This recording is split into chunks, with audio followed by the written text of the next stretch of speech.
And also in this request, so just to recap, we're looking at an actual common grant application here.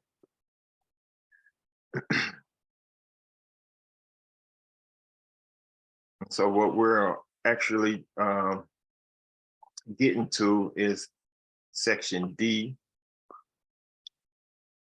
for the request. So we're not going to actually do section B, the DEI. We will take a look at it at the final session in week 4 and just look at some examples. If you can go ahead and look at the examples provided in the grant samples.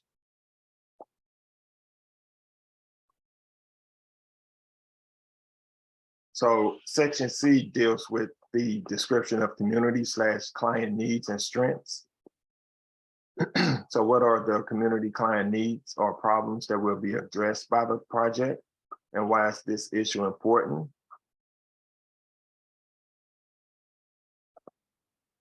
So again, with this, it goes into what the agency is.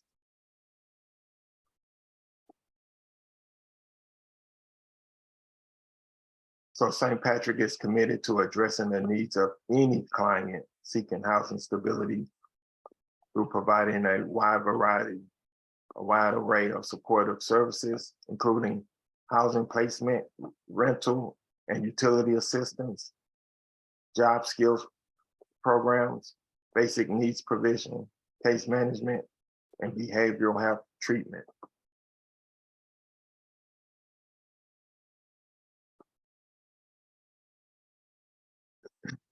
One of the good things that they did provide, again, in their catchment area or in their area of service, they know that 15 city zip codes are experiencing the most unemployment, with jobless rates ranging from 14.2% to 25%.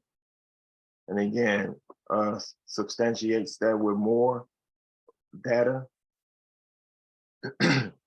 So again, your research will lead to a lot of your writing and development of your grant. So especially when you're looking at the needs and problems, you want that to be well researched and not just a problem that the agency sees or from the agency lens.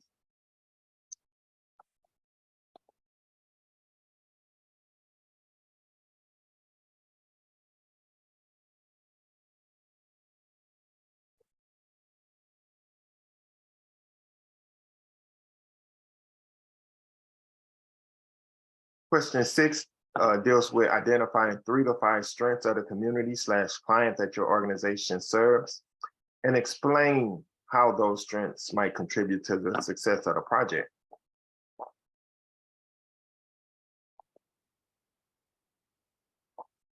Okay. So today we'll look at section D. And section D, again, questions 7 through 18. So you want to look at who will be served by the grant, and so you want to describe that and how many will be served. So it starts off, SPC anticipates serving approximately 3,500 to 4,000 clients. So right away, it does answer the how many will be served question. And then it goes into describing who will be served. And when you're looking at that, you want to look at things like demographics. You want to look at also social economic levels. So in this example, more than half, 53% of clients reported no income when they first came to the organization. So again, that's important because that's one of the needs in which the organization is seeking a grant to address. So question 8 deals with the actual goals. So I'm not going to actually go through this in detail, but again, I wanted to provide an example so you can see with those sections how the narrative actually is supposed to look. So again, with this one, you're looking at things that are overarching. You're looking for broad. So they're going to provide sustainable housing and services. So even though they put a metric, 3,500 to 4,000 clients annually, it's still somewhat of a goal. They say operate innovative programs. And here goes some of the directional goals: increase the skill level, as well as the income level. And another one, increase the self-determination. So again, these are the goals. Now, how will you accomplish those?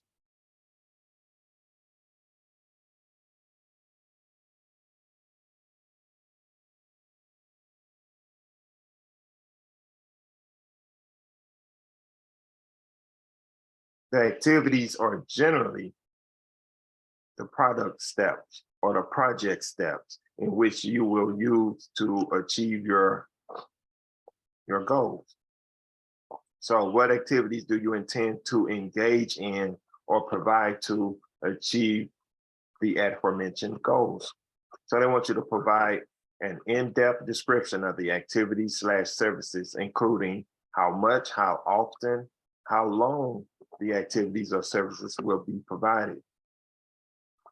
For expanded project requests, distinguish between current and expanded activities/services. So again, if you are looking to expand your program, you want to describe how the funding will either transform or distinguish your program from the existing program to what you are requesting the funding for.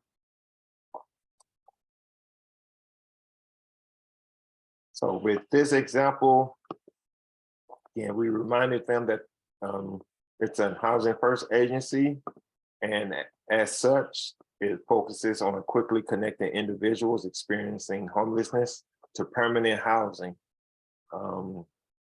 Then it gets into some of the services.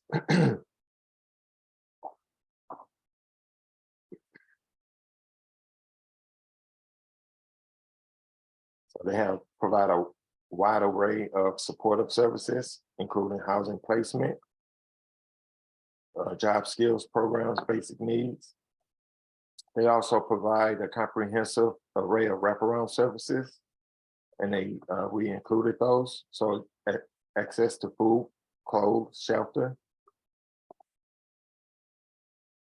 And then listed some of the Housing First programs. So a lot of these services are implemented through these programs: permanent supportive housing, rapid rehousing. So these are the Housing First programs, housing stabilization programs. So again, based on your character or word limit, you want to make sure you accurately describe this section here in your grant, the various activities and services that the organization provides, and especially the activities and services in which you are seeking funds for. 10 deals with the anticipated short-term and long-term measurable outcomes that will be achieved by the program. So as a Housing First organization, they are committed to ending homelessness through a combination. So right there, that's one of the more explicit long-term measurable outcomes. And it's measurable in the sense they do a point in time count and whatnot, but they actually want to end homelessness.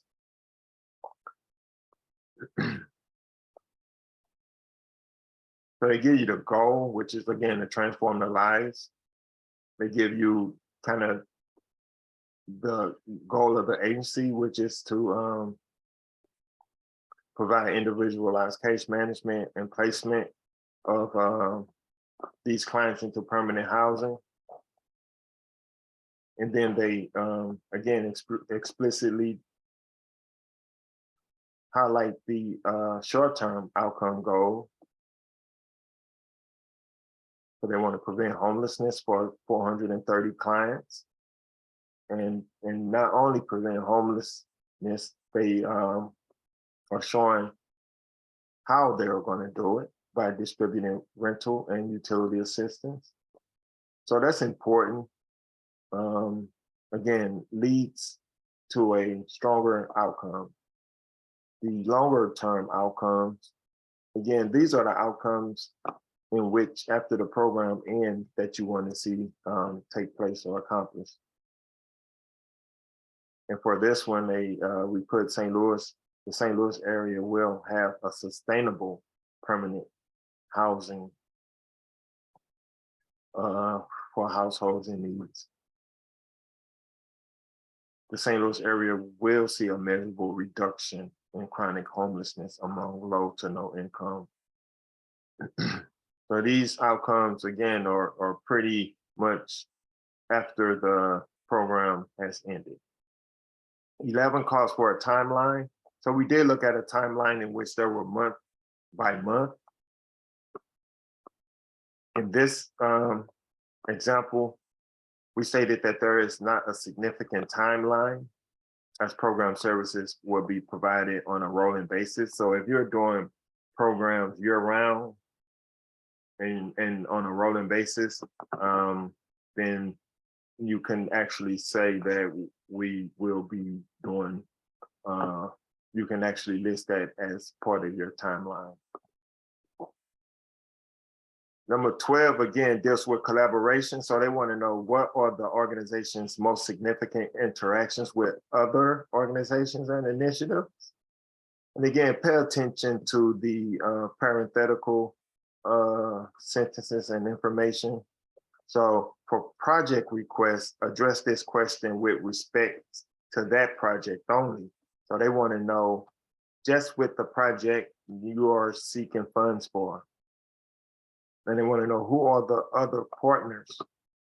What is your past experience collaborating with each organization? And what is their role in this project, and as well as their expertise?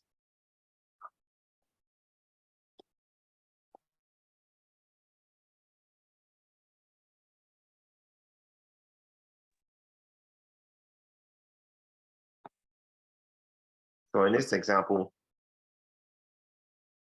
and again, character limits, word limits will dictate whether or not you can include a deepening of that relationship, an explanation of how deep that relationship with that partner is. So this is an example. So some of the partners they include, as you can see here, EJC, Places for People. And they also say further, we maintain a strong network of over 200 landlords. So again, they want to know not only partners, but initiatives, as well as organizations that you may. So if it's a running program, if it's a nutritional program or initiative that you are aligning your standards with, again, that will only strengthen your request.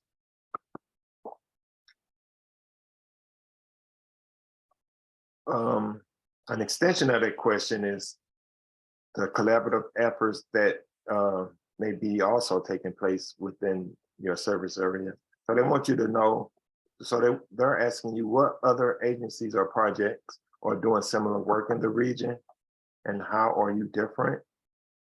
So again, this is the differentiating part here for the organization.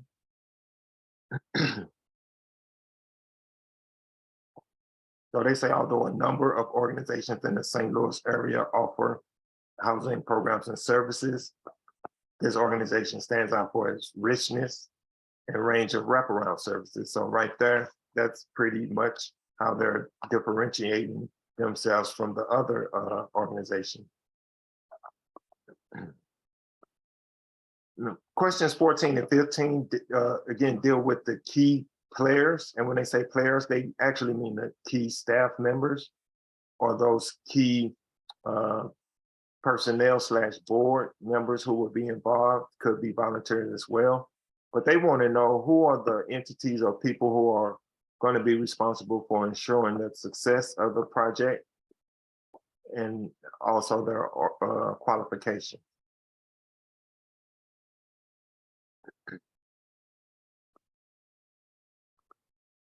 So if word limits and character limits are in place, I would actually highlight the direct staff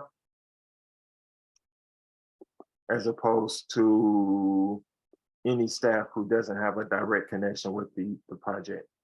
So you definitely want your program managers, your program staff, and any volunteers who will provide direct services to the project. Again, an extension of that is the training and professional development. So they want to know what staff, board, or volunteer training and professional development needs are required to implement the project, if any. So please be specific. So if this training is on cultural competency, effective use of social media, fundraising techniques, board development, they want you to list that here.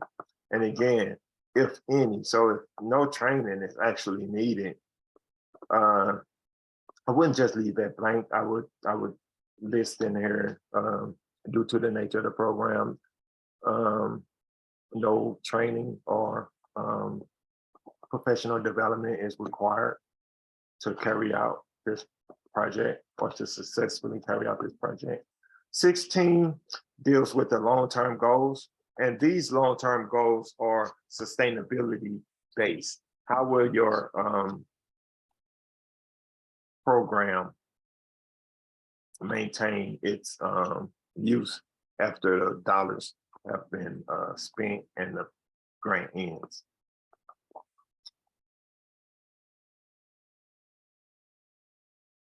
So what is your long-term funding plan once funding from the funder ends?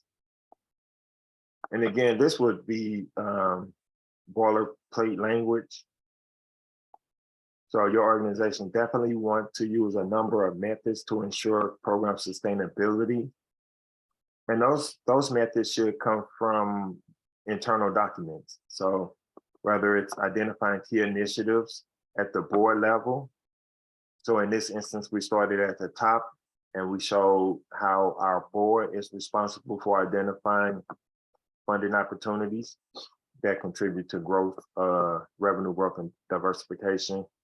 The implementation of strong financial oversight is important. Financial stewardness is important. As it moves to the second paragraph, talks about development and grants team at the organization. So even if you just had a grant writer, what would be the plan of that grant writer? So again, you don't need a big back office of development and a grant development team. You just want to be really clear as to how you are going to go out and seek new funding opportunities and how those funding opportunities align with the strategic vision of the organization. Kind of goes more into how the organization will leverage the building funds provided by the foundation to attract alternative sources of funding. So again, that's one of the main points you want to make to a funder or a grantor. Once we receive your money, we're going to leverage your dollars and write for other grants, foundation, corporate grants. We're going to leverage your money with donations and just building the capacity of our program out. And finally, question 18 deals with the extent to which a project or organization is based on evidence-based best or promising practices. So we'll look at that in the Common Grant Guide once we come back from break. But in this example here, the organization received national recognition for its best practices.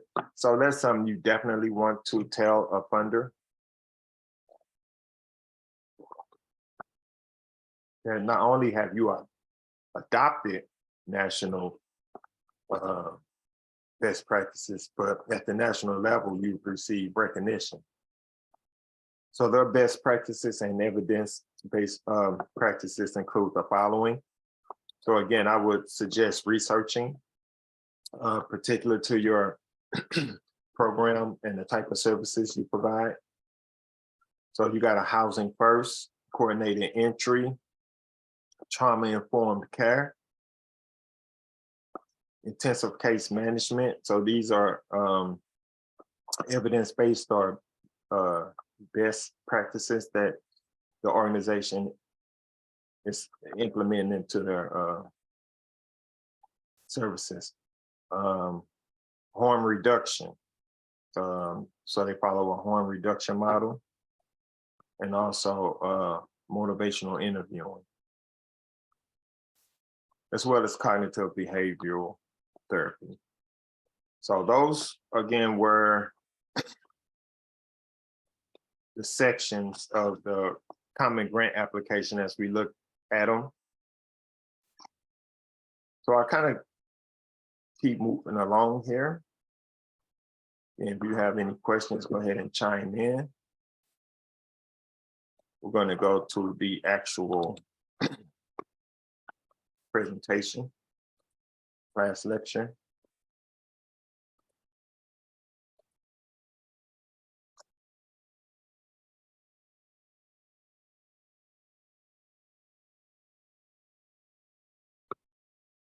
So before I do that, I did want to just go really briefly over the writing tips.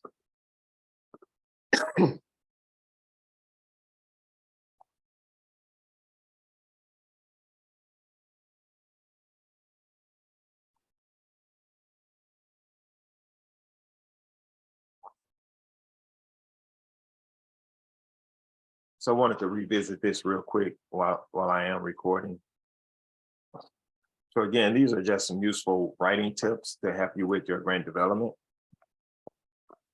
So we'll take a look at this really quick. So one of the things you want to do is you want to pay attention to the funder's key interests.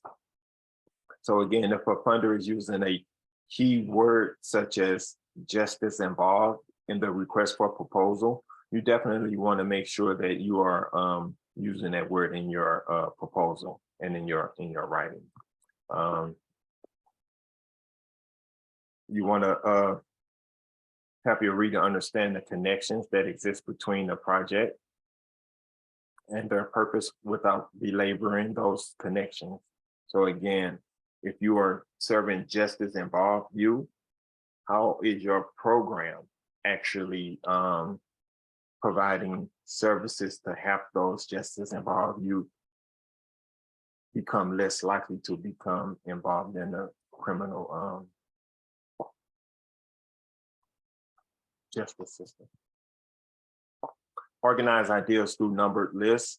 So numbered lists are bulleted lists are excellent.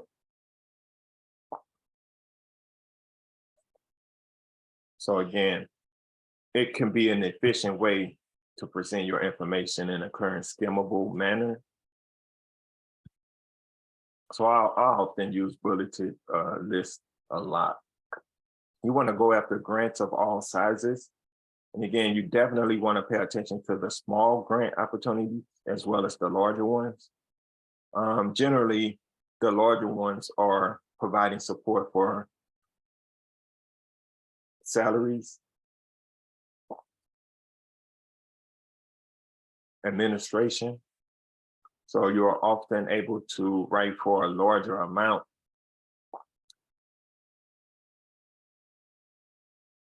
Don't give up, keep writing. So this just says writing a grant proposal requires you to closely analyze your vision.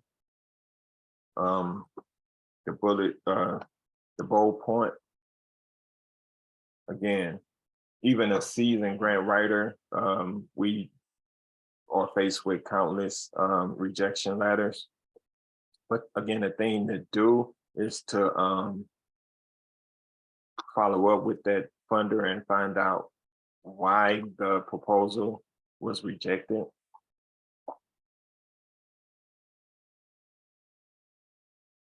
Interesting point. Once you do get the grant in, the writing often doesn't cease at that point. So many grants will require progress reports and updates, as well as final reports. So again, just be prepared to keep writing. Even once you receive a grant, you'll be tasked with writing a thank you letter. Some pet peeves here: don't wait until the last minute to submit your proposal.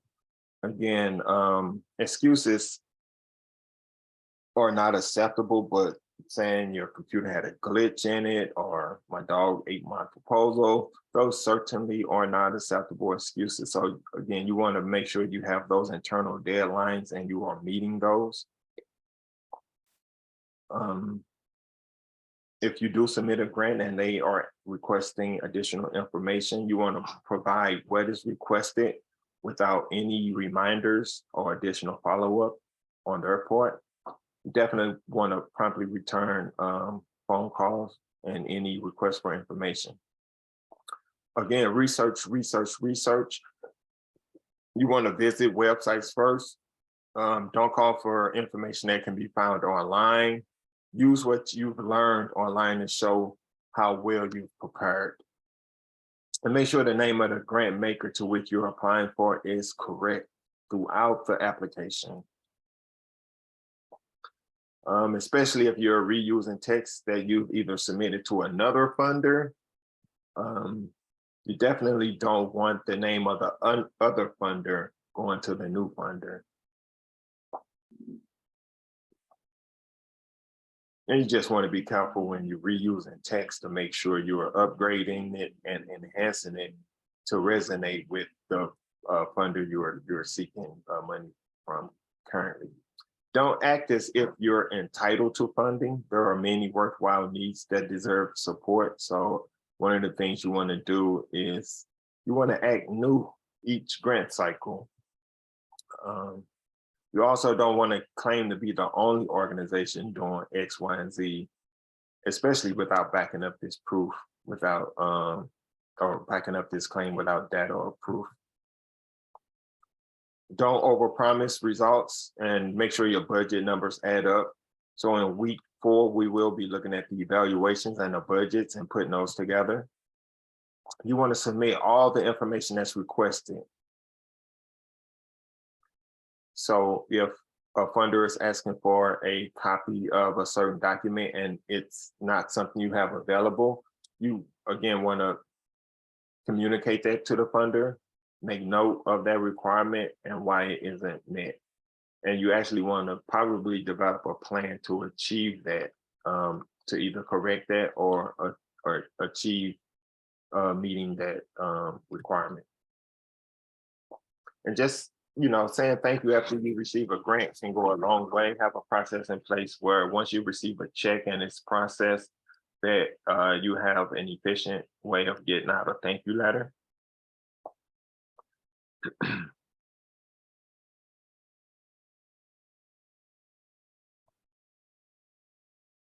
So you also want to make sure that once you take receipt of the grant, immediately following that, take time to collaborate with your funder in your shared work. It just makes for a great relationship, bringing the grantor on board, involving them in the work, communicating with them.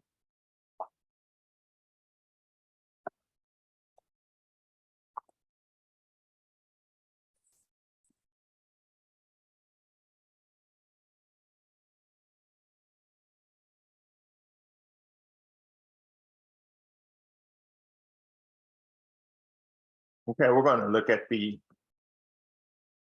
lecture for today.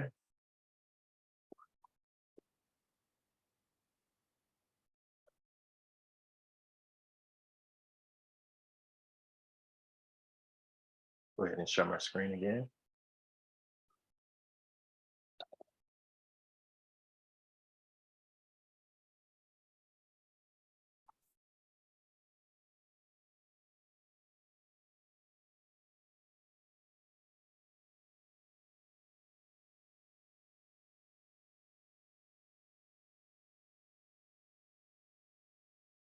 So again, welcome to session 3 of Grant Writing 2, Beyond the Basics. So in this session here, if we have time, we will look at the role of the grant writers and their expectations. But more importantly, again, we'll be looking at developing that section D. We will look at a little bit of the Missouri Common Grant Guide. But again, this session really deals with the Missouri Common Grant application, questions 7 through 18.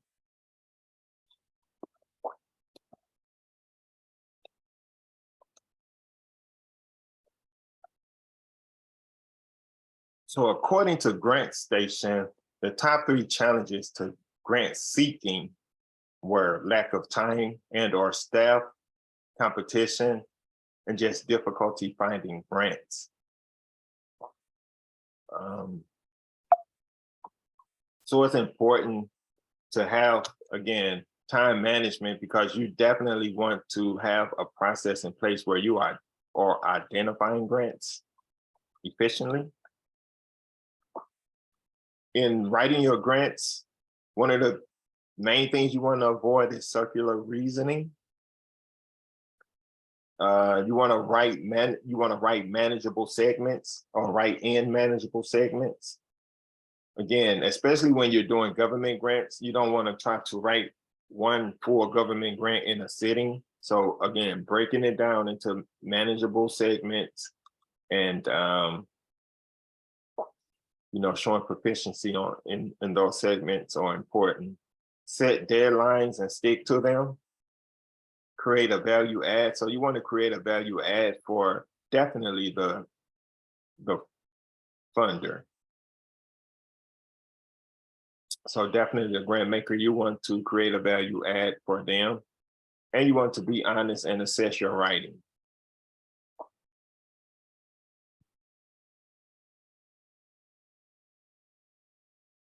We will look at grants.gov and look at how can you streamline that grant search. So the federal government is the largest single source of funding for grants,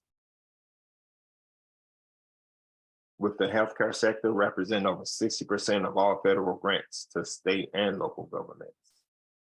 Now, it's important to know that grants are often created and awarded through foundations. And as a nonprofit, foundation's responsibility is to fund other nonprofit agencies.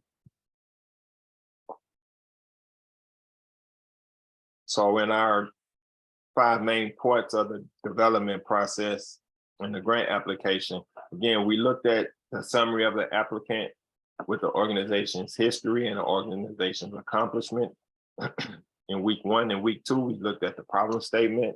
kind of looked at the target community, the target market, and as well as the community needs. So in week 3, again, we'll be looking at the methods, and those involve the goals, objectives, project design, and implementation. And in the final week, we'll sum it up with the evaluation plan and the project budget. Again, the project budget, think of the project budget as your grant narrative told in numbers. And it can innocently enough start from a wish list from a program manager. If they have a wish list on their door, displayed in their office, that's normally the first step to identifying funding needs. So in our project methods section, again, we're looking at the goals, objectives, project design, and implementation. This section describes in detail your project activities. So again, we are definitely looking at those project activities, steps that are needed to move a project from start to completion. This section also indicates how you will accomplish your objectives, and it includes your project design. And it should present a clear picture to the funder. So this is where the majority of your meat and potatoes will come. So in looking at the common grant application, again, we looked at the organization information, we looked at section D. So for that information, section D, project information. So the first question is population served. So some tips and things to consider when you are developing question 7. Who are your populations? So you want to look at that service area in which you're targeting and the number to be served. And you want to only discuss the issues and opportunities that the target population faces and those issues in which you are using a grant to address, as opposed just to the needs of the organization. So what are the needs of that population? And this is an example here. So again, this is that question, describe who will be served by this grant and how many. So in this example, we have an organization inspiring today's youth, and they anticipate serving approximately 500 to 650 clients. So again, they answered the how many. Now, in describing who will be served by it, and again, we use the St. Patrick grant as an example also.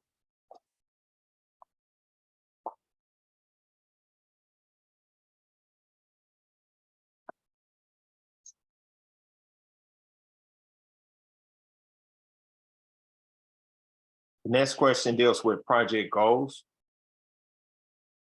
And again, from the Common Grant Guide, these are some tips and things to consider. So it may be relevant to explain why now is the best time to address the issue and or opportunity.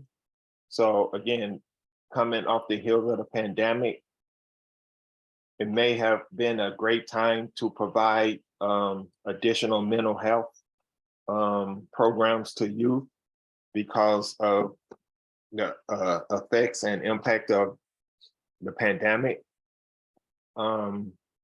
especially with the isolation.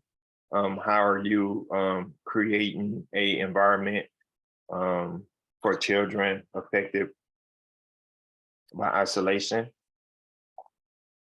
And again, goals convey the general direction or overall purpose of the project.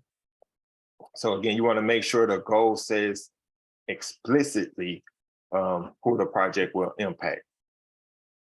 And again, at the bottom for expanded projects, just differentiate between your current activities and your expanded activities, because it's the expanded activities in which they will be providing the support and funding for. So this is an example of project goals. And yeah, this was taken from the example that we use. So again, if you look at their project goals,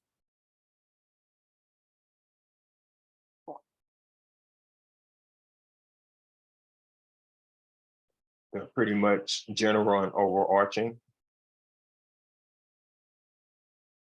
Question 9 deals with the activities. So again, the Missouri Common Grant provides some excellent tips and things to consider.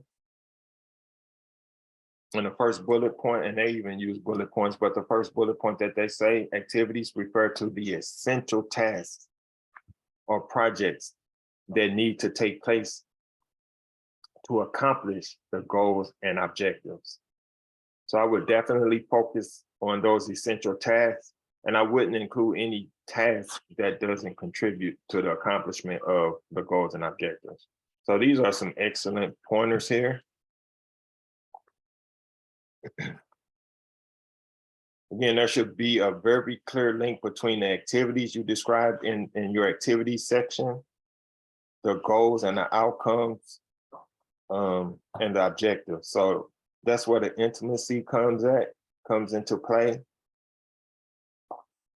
The activities, the goals, and the objectives should all be connected and related to each other. Again, be explicit in your writing and state exactly how the activities you have chosen will fulfill the project's goals and objectives/outcomes, and help deal with the needs/problems on which your proposal is focused. And again, it provides some examples of the primary activity for achievement of goals and objectives for the project that they have. So uniformed police officers trained in great curriculum will teach in classrooms of 20 to 25. So again, you have measurable. And again, it's time-based. So for 1 hour per week each semester. And then serving the schools and the neighborhoods they are familiar with and becoming a focal point for more trusted relationships. So again, that's a well-defined, well thought out objective. I'm sorry, activity for achieving that objective.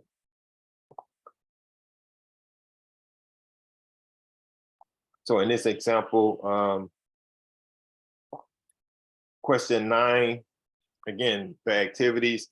What activities do you intend to engage in or provide to achieve the aforementioned goals? So they want you to please provide an in-depth description of the activities, services, including how much, how often, how long activities and services will be provided. And then for expanded project requests, distinguish between current and expanded activities/services. So again, this program focuses on quickly connecting individuals experiencing homelessness. So the how much, how often, how long the activities, you definitely want to address those. Outcomes and objectives. And the changes in or benefits achieved by, those will be your outcomes and objectives. And this may include changes in, again, participants' knowledge, skills, values, behaviors, conditions, or status. In general, outcomes are described in quantitative terms. And it's more quantitative than qualitative because you will need to measure them. Qualitative in the sense that if it's backed by evidence-based, it substantiates your objective. And these are the basic or the 4 types of objectives. So you have the behavioral, performance, process, and product. And they do give you an example of each. And again, the performance is really strong because it gives a specific time frame in which a behavior will occur and at a expected proficiency level. You definitely want performance based because it's taking a behavioral and it's saying that even though 50 of the 75 children are participating in learning to swim, the performance is saying that not only will they learn to swim within 6 months, they will pass a basic swimming proficiency test administered by a Red Cross. So you just get a lot deeper detail. And so having a performance-based outcome certainly will strengthen your chances of getting a grant funded.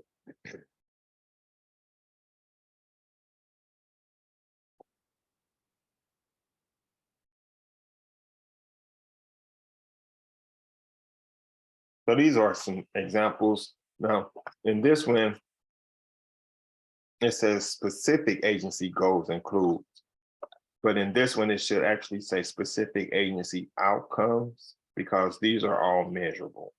So you definitely want to make sure if they are measurable and pretty much specific that you're looking at an outcome rather than an agency goal.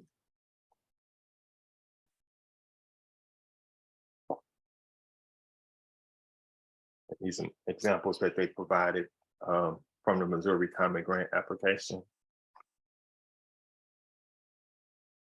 So again, to provide great services to 25 schools,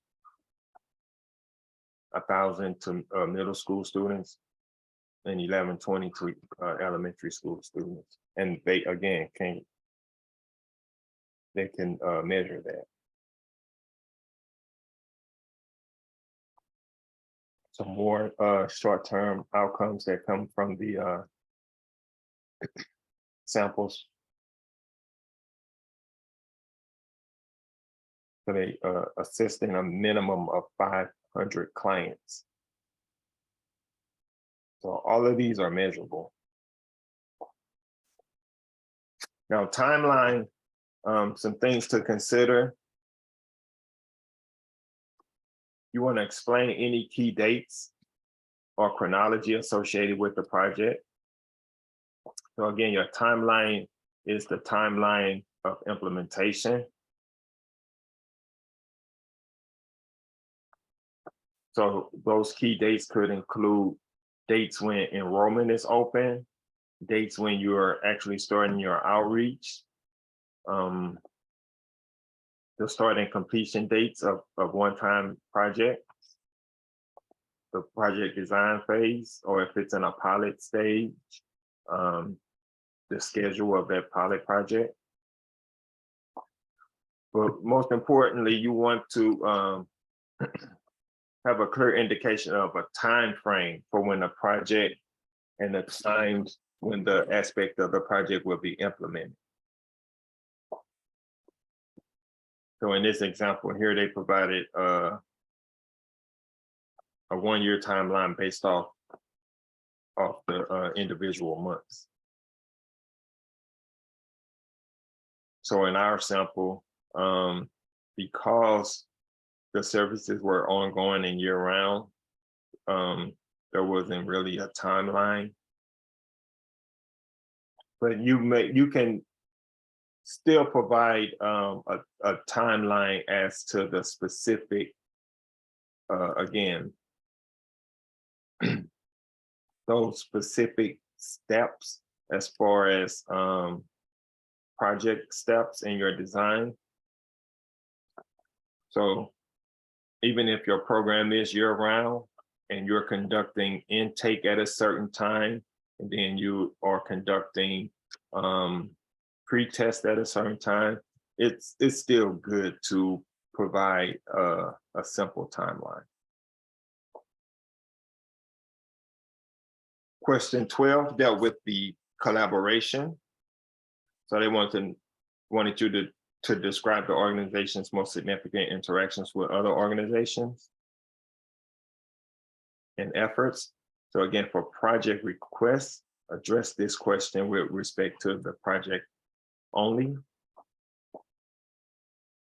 So again, some tips: don't just create a simple list of partners. That really doesn't convey much of anything. You want to explain how those relationships are connected and the benefits of each. And again, you may have space limitations. So again, describe the interactions that are most important to the organization in terms of helping to achieve its goals, rather than just being a partner, to help accomplish something. So these are some other tips here. So again, I definitely recommend and suggest, if the organization does not have significant interactions with organizations, definitely consider a plan to have these relationships. Again, regardless of the type, whether it's a partnership, collaboration, cooperation, coordination, they can serve a variety of purposes. So those relationships, whether it's strategic alliances or whether they just referral partners. So again, you want to really understand the purpose in which you are collaborating with another agency, whether it's resource sharing, policy influence, improved operational efficiency,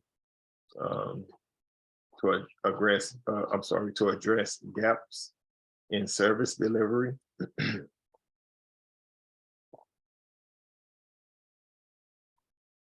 So here's an example. So to that question, what are the organization's most significant interaction? So to provide comprehensive quality services to our clients, ITV has partnered with a variety of community organizations. Major program partners include, and again, we give the partnership as well as the role. What is the partner's role in this partnership? So again, for the City of St. Louis continuum of care, they will provide coordinated housing services and referrals. For the Behavioral Health Network, BJC, Mercy, Missouri Department of Mental Health provide partial funding for our Teen Day Center and Veteran Housing Program, HERO. So again, really explaining what is that relationship that that collaborator would have. These are some other examples. The relationship you can have with other funders, it can either be office space collaboration. So someone may be letting you use their office space, or you may be letting someone else use office space, or event or meeting space. So I may partner with a certain organization just to either receive a discount or to receive access to a meeting space for the purpose of, again, bringing new clients into their facility so they could have more visibility. So you definitely want to have a rationale as to why that partnership. And again, it should be really to help fulfill the mission of the project. You also may have collaborative situations in which someone will provide salary and benefit contributions, travel, community programs. So definitely you want to see how that relationship, how you can benefit in a collaborative relationship with another partner. So in this community program here, the St. Louis Children's Hospital Safety Street Program, they provided trained police officers and educational materials for elementary school students.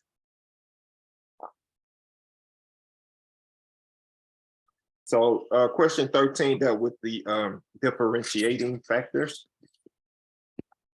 So again, this is what makes the project unique or your organization unique. So in here, they want to know, do you know what other organizations, agencies, projects are doing similar work as to you? But they also want to know, how are you different? So again, differentiating factors. New organizations with very little history should explain in this section the deliberate decision to launch a new organization. Are there similar organizations with the same mission? And this is a sample here. So ITV continues to be an active member of the St. Louis City and County Continuums of Care.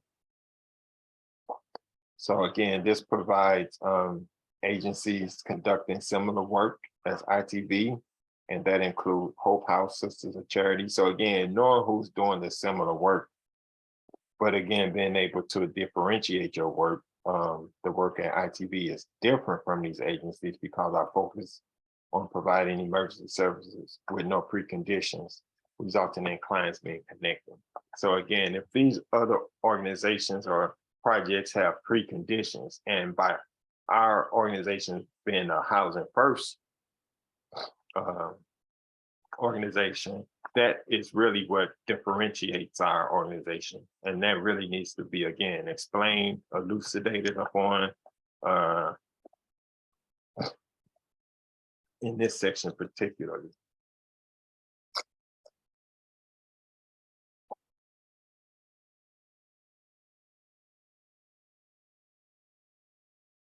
Questions 14 and 15 dealt with the key players, and that's again the staff and leadership who would be responsible, and the training needs. And they give you some really good tips and things to consider. So again, use questions 14 and 15 to describe the roles of the various people associated with your project and the importance of each. So again, these are people who are associated with the project. Be sure to explain if staff is already in place or will need to be hired. So that's important to provide clarity around that. I would also, that bullet point up under that, make sure to clarify how each role is essential to the success of the project.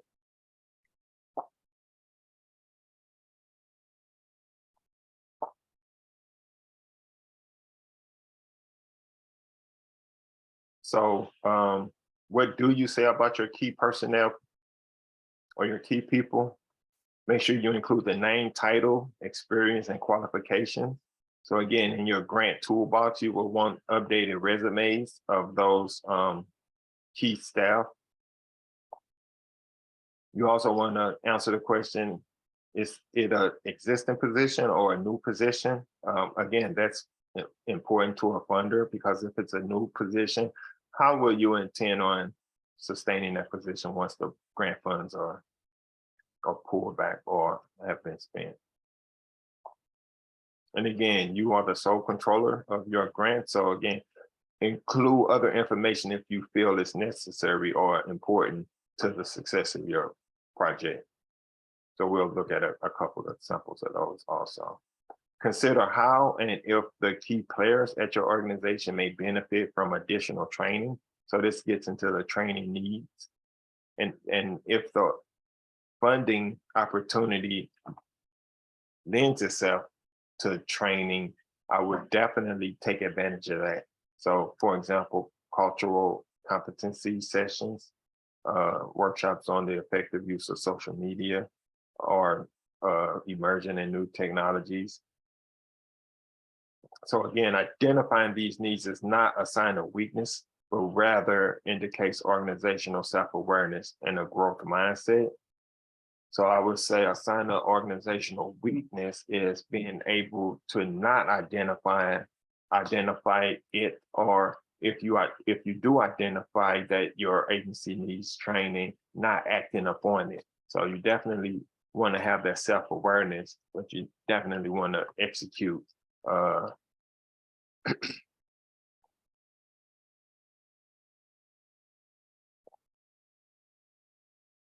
So this is an example of key project staff. So this project will employ 2 staff for a part-time of their time, 2 police officers for part of their time, and 14 police officers for hourly overtime. So again, these are the key staff, or the key personnel who would be responsible. So the project director, 10% of full-time, and it gives a brief explanation as to what they're going to be responsible for doing. In this instance, hiring project staff, overseeing the project development and operation, establishing and maintaining links with local government agencies, and budget. The project director will be, again, if you know that person, the position, the company.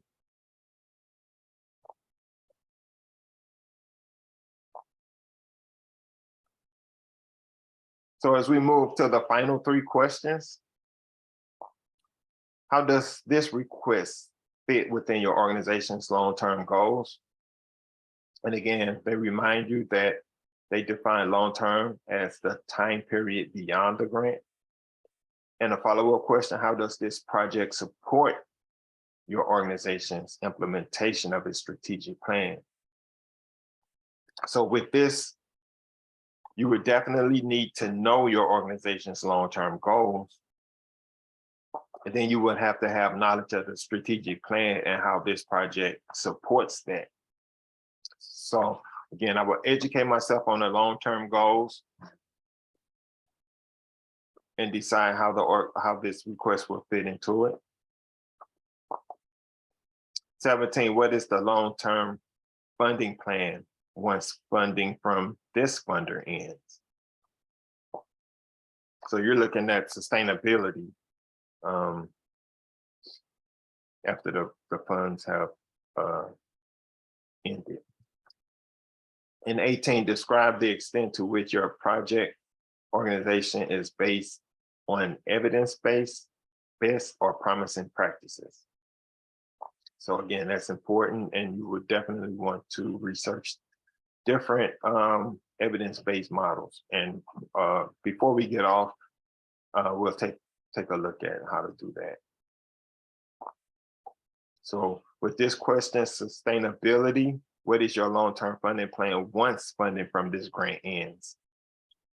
And again, this example provides that this organization uses a number of methods to ensure program sustainability.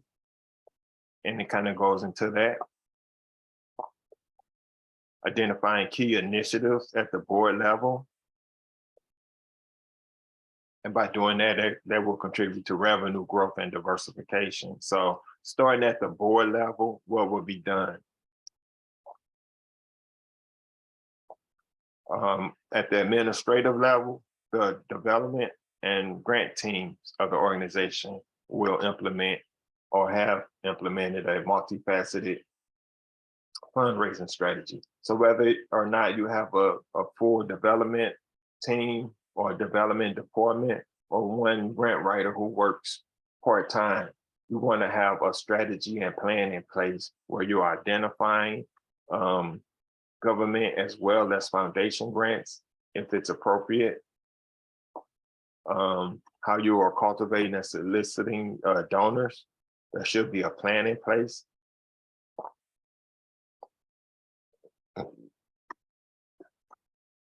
Any fundraising events, special events should be highlighted. So as we look at the bottom section here, they talk about some of their diversified revenue streams. So unrestricted revenue is raised through, again, key donor communication and cultivation.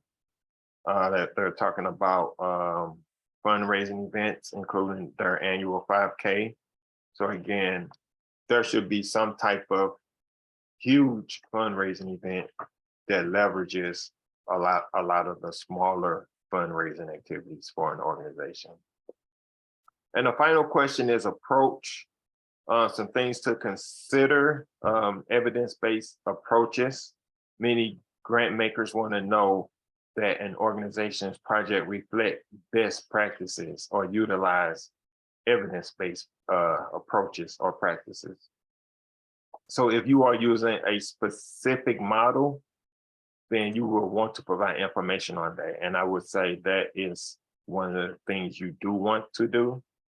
You want to research a specific evidence-based or best practice.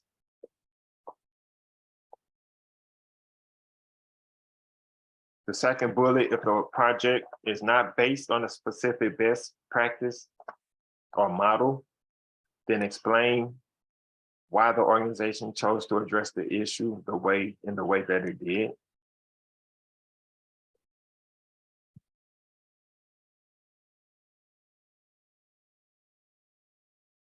So in your methods section, again, these are your activities. The methods and refers to how the activities will actually get carried out. So your activities should refer to the essential tasks or project steps needed to take place to accomplish the goals.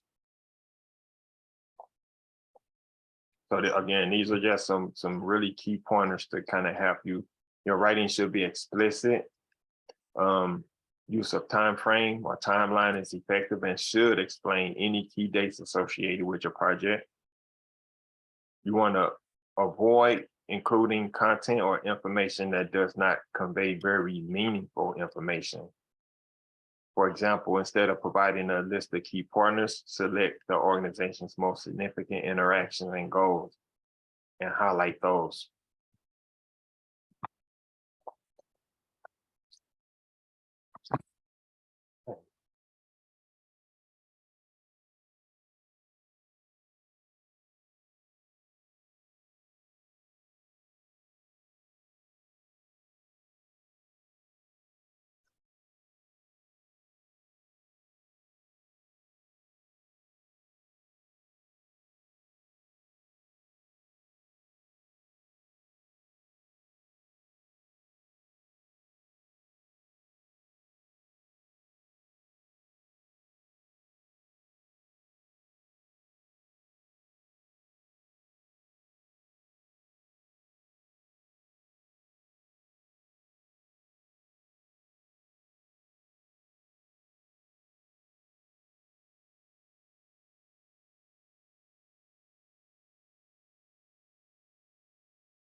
Okay, so we did look at the recap of session 2. We recapped the homework session. Just an announcement, I will be looking at conducting a writing workshop this week, either Wednesday or Thursday. So if you have some availability in the evening on either one of those days, email me your availability.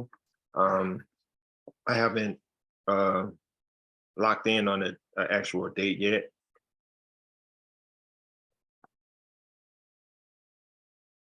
So again, we did cover the Missouri Common Grant application and those questions 17 through 18.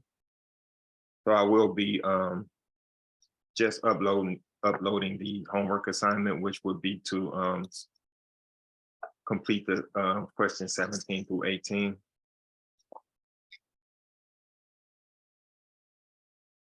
So one of the things that I wanted to look at is some examples, or one example of best practice.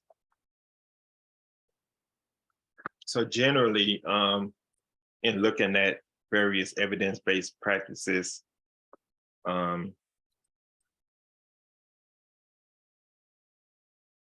this agency, get my screen here situated. National Association for the Education of Young Children.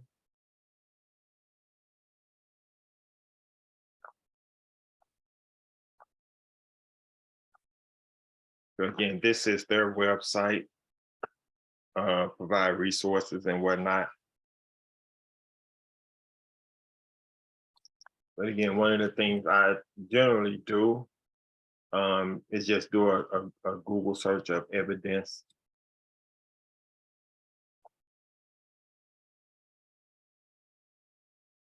Based practices. And again, based on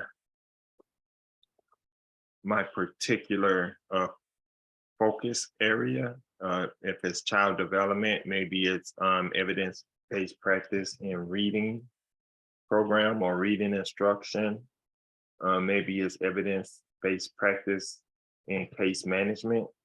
So whatever it is, I would generally do a search around that and see what the leading,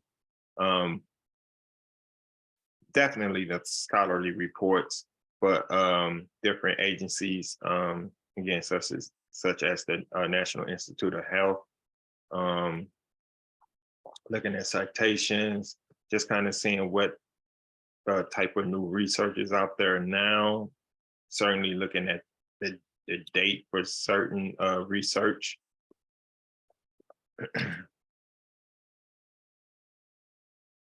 So again, using my search to find out what information is out there relative to my particular program theme.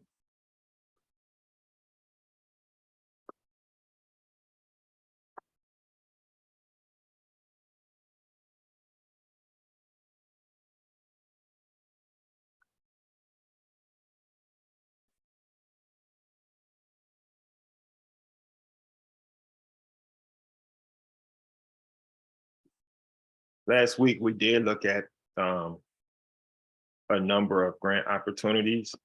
Again, I just wanted to revisit the Small Biz website.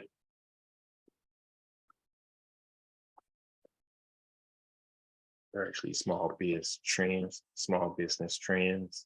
And this, again, an excellent website for finding grant opportunities for actual businesses. And they generally keep their information updated.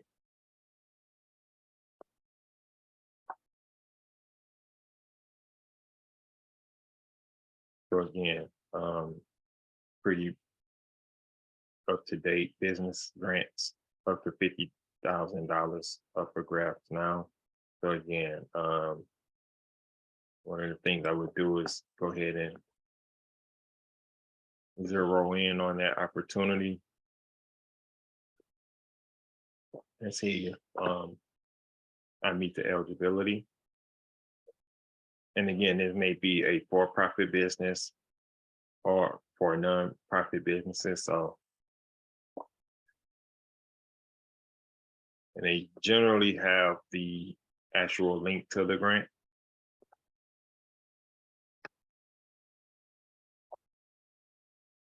So again, small business trends, and this is located in the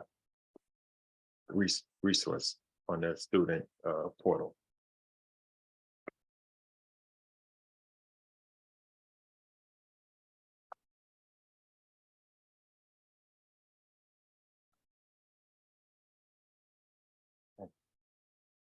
So I'll just go ahead and switch to the student portal here.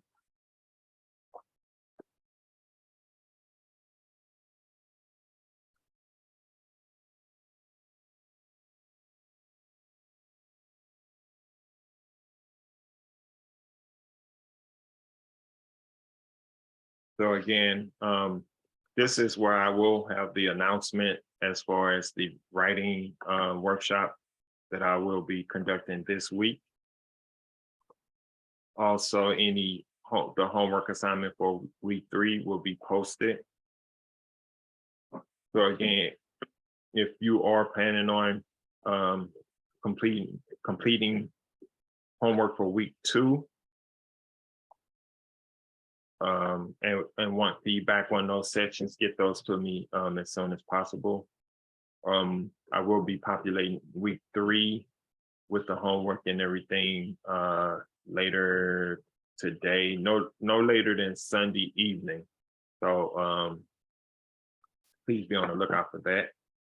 There is one document in here, the Dana Brown sample grant. So again, just utilizing the sample grants for flow language. So the Dana Brown Charitable Trust actually uses the Missouri Common Grant application. And one of the things, as you can see, I just poured out all of the title sections because it's the submission of this grant is through a portal. And so what they want is, and again, by using the Missouri Common Grant application, they are able to customize it to their actual grant request. So some of the things will be the same, but again, the objective of getting a solid Missouri Common Grant is that once you have that in place, you can delineate and customize that for specific funding requests also. So again, having a good standard grant or a good cookie cutter grant using that common grant application as a model is most important.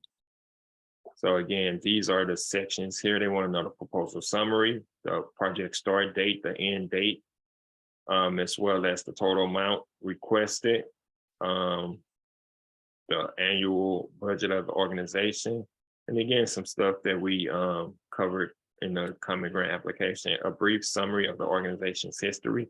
So if you have a pretty thorough summary of the organization's history already developed on your Missouri Common Grant application, just cutting and pasting out of that, the most essential part that speaks to that brief summary is important, and it would be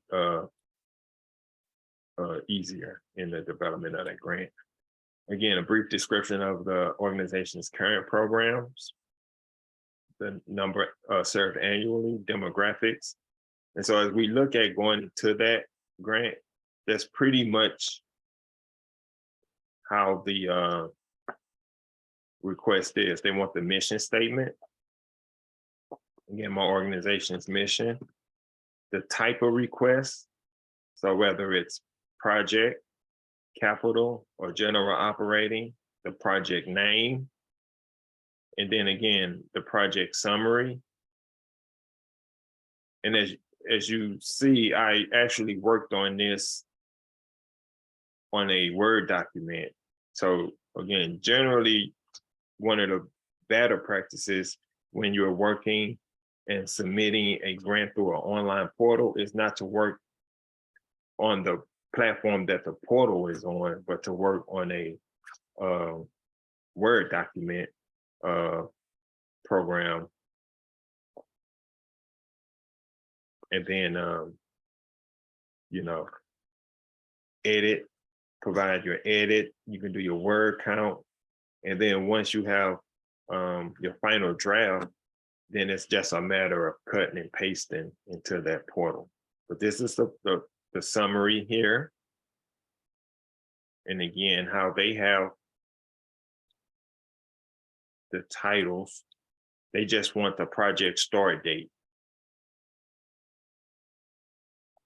And they just want the project end date.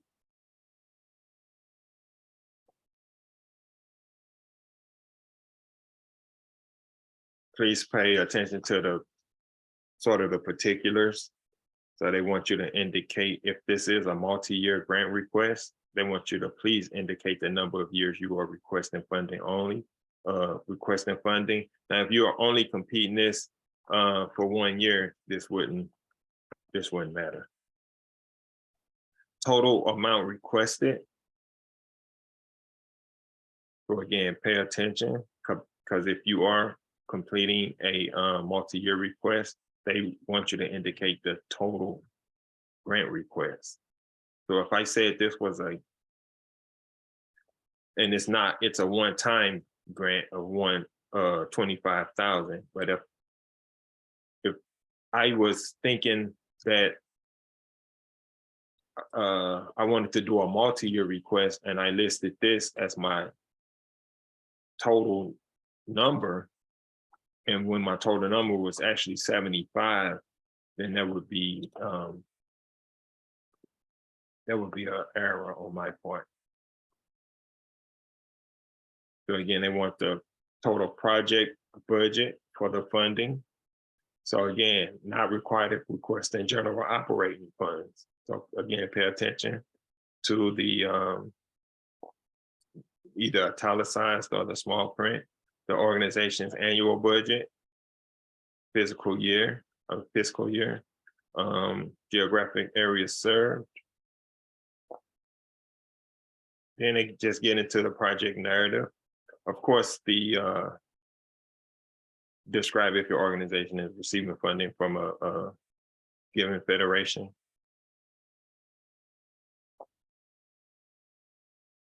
So again, a brief summary of the organization's history, and they have character limits. So again, one of the things I do is manipulate this on a Word document where I'm able to cut and paste and do a word count. I'm able to cut and paste this into the portal and see how it looks into the portal. The next question, a brief description of the organization's current program. And again, by leaving these character statuses, I'm able to see if I wanted to go back and add, or if I'm able to, or if this amount really speaks to what I'm proposing, then that just may be enough, because you don't have to fill out every character limit, every word limit. If you're getting the integral part of your proposal down and your picture is painted without having to use all the characters or words, then that's perfectly fine. Again, your number served annual, recent organization's accomplishments. So again, this is just another look at a Missouri grant application.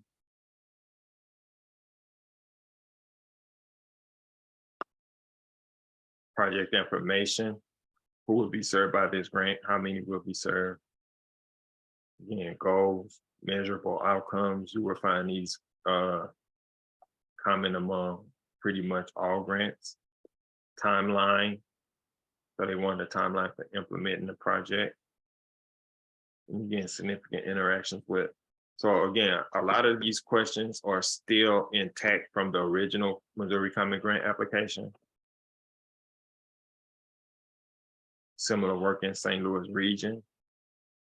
Again, the titles may change, the titles may be customized based on a certain funder. But if you got that text down in your Common Grant application, again, you're just pretty much cutting and pasting it. If it's that quality writing, and if that writing is speaking directly to that grant question. So they say key staff instead of key players. So they want the key staff and board members in this one. Some may just want the key staff. So again, pay attention. Again, the organization's long-term goals, long-term funding, So what is your long-term funding plan once funding from Dana Brown ends? So they've customized that to be a little bit more specific to their request. So again, paying attention to that. Tools and processes. So this, again, may be a newer question in the title of it. But again, once you drill down into the question, it's pretty much asking what tools and processes does your organization use to measure. So again, that's evaluative tools and processes. So you may have already have that developed. Using evaluation results. So this is another question. And again, as you complete more and more common grant applications, the questions that you don't have on your original template, go ahead and start incorporating those new questions. So if a new question comes up, such as how will the evaluations results be used to inform or strengthen future programming and organizational operations? Again, you want to go ahead and cut and paste that question into your boilerplate grant and begin to get that common language that you can use once this question in the future presents itself.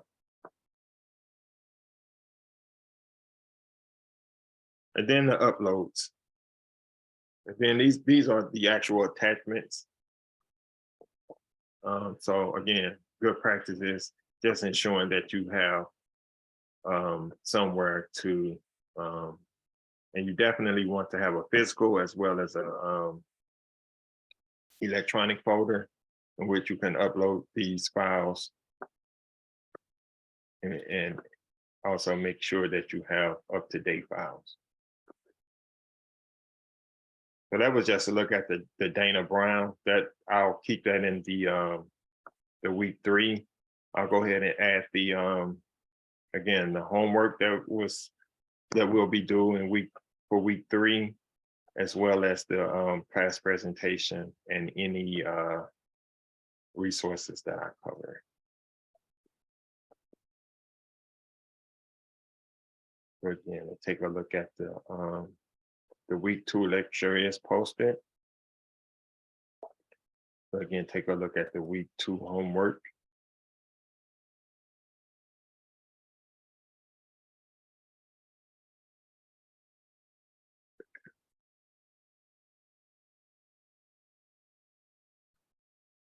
And again, that was sections A and C.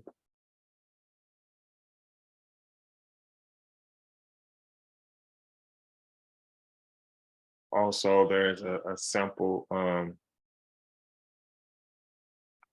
provided a sample cover letter.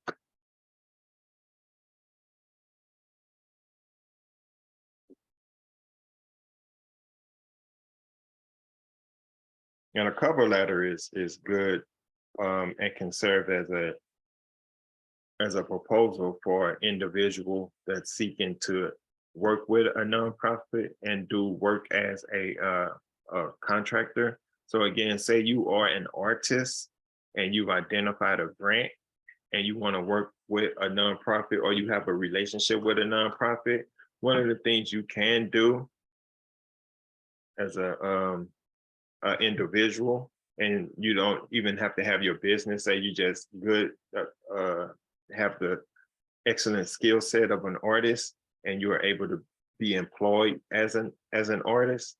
Again, identify that grant opportunity, work with the organization to create a letter of intent or an actual full grant. And then that budget, the line item, as far as contractual, that is how you would actually compensate yourself particularly. And again, the value add you will be adding to the organization would be that you will be able to carry out that project, and then any additional line items in that grant, they would be able to benefit from also. But this is just a sample of LOI. And again, that's pretty much a strategy that I kind of just explained.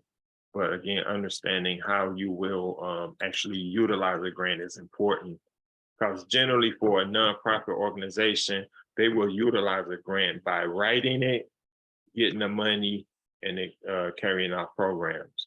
For a, again, a professional service, such as it could be a grant writer, it could be an artist, it could be a drummer, something that can add value and maybe activities that could lead to a project or that can lead to a program that can become fundable. So in each step of that, you can create a funding opportunity. So if you want an individual just to meet on the weekends to provide drumming lessons, just a loose project, and then that individual actually starts developing a program, around objectives, again, the goals, and making that a fundable project.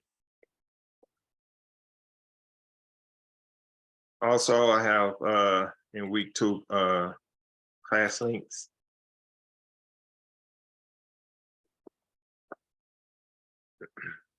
So again, this is where you'll find the grants for businesses, common grant applications. We'll be populating the class links with a lot of more class links, as this class link will also populate in week 3 also.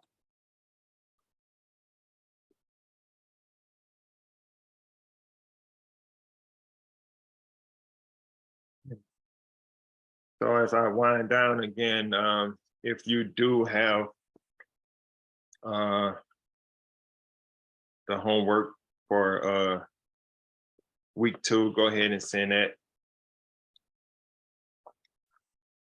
Email that to jcalmeese.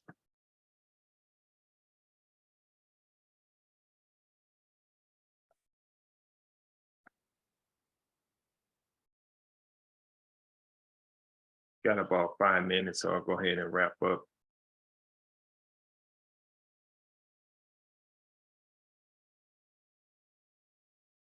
And I pretty much think that was it. While I do have time, I will just take a really quick look at the budget, because again, in the next week, week 4, we will definitely be looking at developing a budget. But if take a look at the week 2 presentation lecture, in that, one of the things you can start looking at is this page 7, and it's the developing your budget. And it's a basic budget, but it really gives you an idea of the line items from a perspective point of view, and what is involved for your actual grant narrative. So these are the actual line items here. So again, your personnel costs, your benefits, your travel, equipment, supplies, contractual, and other.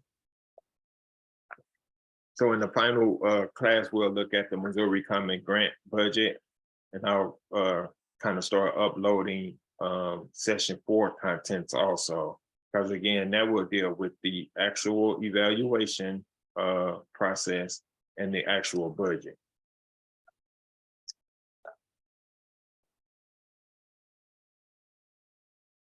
So yeah, we'll definitely be looking at putting together a budget next week, and we'll kind of do that in class.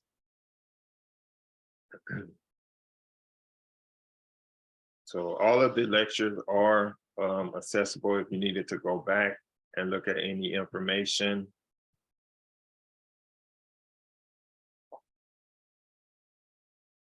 And again, week 3,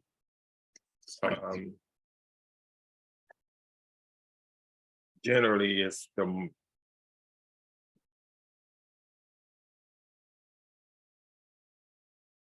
week 3 is generally the week with the most assignments and questions as far as the grant is concerned. So again, I will be holding that writing workshop this week. So at your earliest convenience, go ahead and shoot me your availability for Wednesday and or Thursday,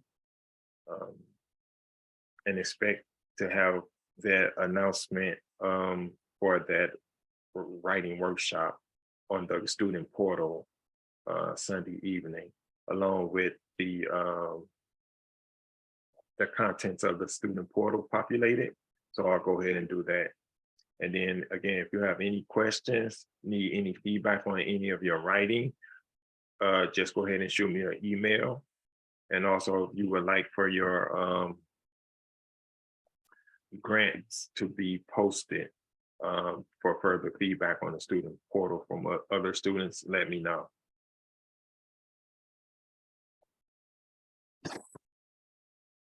Okay. So this will conclude session 3, grant writing 2. And again, if you have any questions, please just reach out and I will do my best in getting the information and answering your question. Have a great day.